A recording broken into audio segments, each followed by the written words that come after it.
keessatti saamichi hamaan uummata irraan ga'amaa jiraachuun dhaga'ame. Jaalmoonaa Faayisaa dabalata qaba.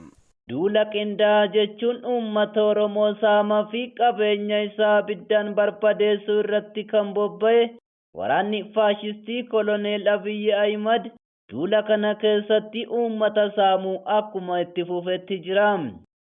Caamsaa 29/2022 lixa Shaggar aanaa Ilfataa ganda Dirree Bareedatti eegdonni teessoo Abiyyi Ahimadii fi dabballoonni isaa qabeenya uummataa saamuun kaabinee fi dabballoota isaanii magaalaa aanaa maadheffataniif qooduuf fuudhanii deeman.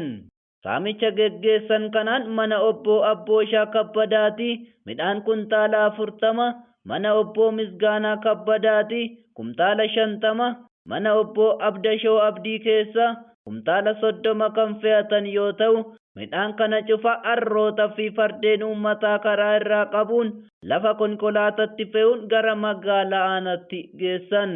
Dabballoota magaalaa aanatiin midhaan waraana bilisummaa Oromoo isinii finne dhaqaatii karaa irratti itti adeemaa irraa fuudhaa jechuun saamicha hamaa qabeenya uummataa irratti geggeessaa turu odeessi maddeen har'aata biyyoolessa Oromiyaa ona Ilfataa irraa nu qaqqabanii addeessam.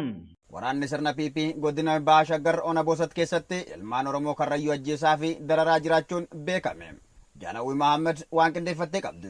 Godina Shaggar Bahaa ona Booset keessatti uummata Oromoo Karrayyuu hongeen bonaa ooftee ona Boosetitti godaananii achitti horii wajjin rakkachuun daa'imman xixiqqoo 5 gaafa caamsaa 27/2022 iddoo isaan horii eeganii qabanii deemuun achi buuteen isaanii dhabamee ture.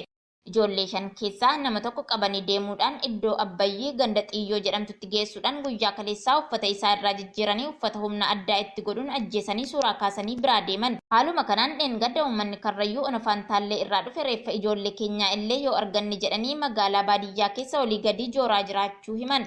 Waajjira ona Booset deemanii gaafatanis deebiin kana nuti hin beeknu nama erga qabdanii gara keenya hin fidina waajjirri guutee jira ajjeesaa jennee itti himneerra dandeessan dhaqaa gaafadhaa ittiin jedhan. Uummanni fala dhabee rakkate haati ilmoo kichuu waggaa 10 fi 15 dhabdee boo'aa magaalaa keessa joorti. Abbaan rifatee waan ta'u dhabee jooraa jira. Mana baasanuu haadha Karrayyuu tokkoo fi haadha Tuulamaa tokko waliigala dubartoota 2 itti erganii eeguu eegalan. Yeroo dubartoonni lameen iddoo waraanaa dhufan maal barbaadan jedhanii gaafatan. Ijoollee kaleessa nu jalaa fuutan barbaacha dhufne jedhaniin. Ijoollee kam jedhanii ammas gaaffii gaafatan. Ijoollee Karrayyuu nama 5 jedhaniin deebiin jaraa furmaata hin argamsiisne. Inumaayyuu osoo dandeenye Karrayyuu guutuu lafa kana irraa fixuu feene jedhanii haadholiitti dhaadatanii biraa deeman.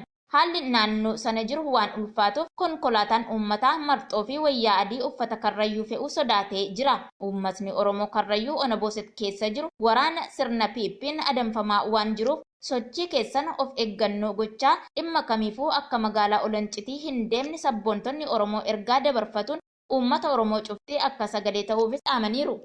Waraanni sirna PP godina Baha Harargee ona Gooroo guutuu keessatti badii tokko malee uummata nagaa qabanii deemuun dhaga'ame.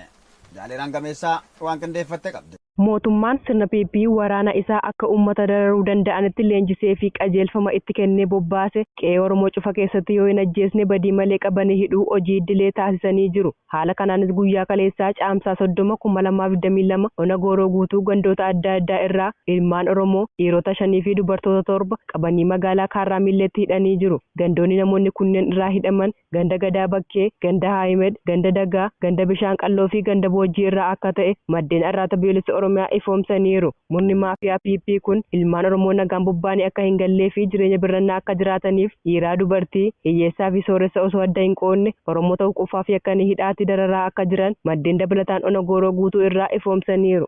Humnoonni finxaaleeyyii Amaaraa godina Horroo Guduruu Wallaggaa ona Jaardagaa Jaartee keessatti ilmaan Oromoo 3 ajjeesan. Jaalicciitii Bantii guutuu gabaasa kana akka taanutti siniif dhiyeessa.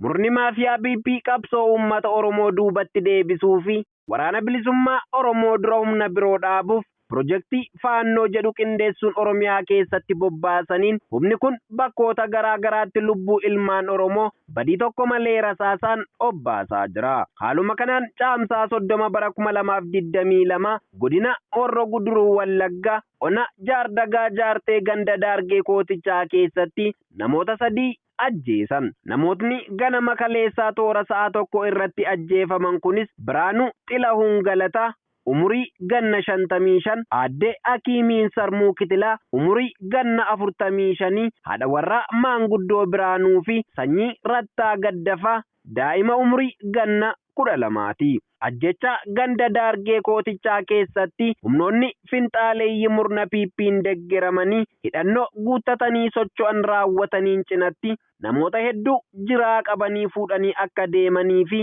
hanga ammaatti mootummaan sirna PP faannoon hidhannoo haa hiikkatu jedhee miidiyaa ho'isaa ture godina Horroo Guduruu keessatti tarkaanfii fudhate tokkollee akka hin qabne jiraattonni ona Jaardagaa jaartee arraata biyyoolessa Oromiyaa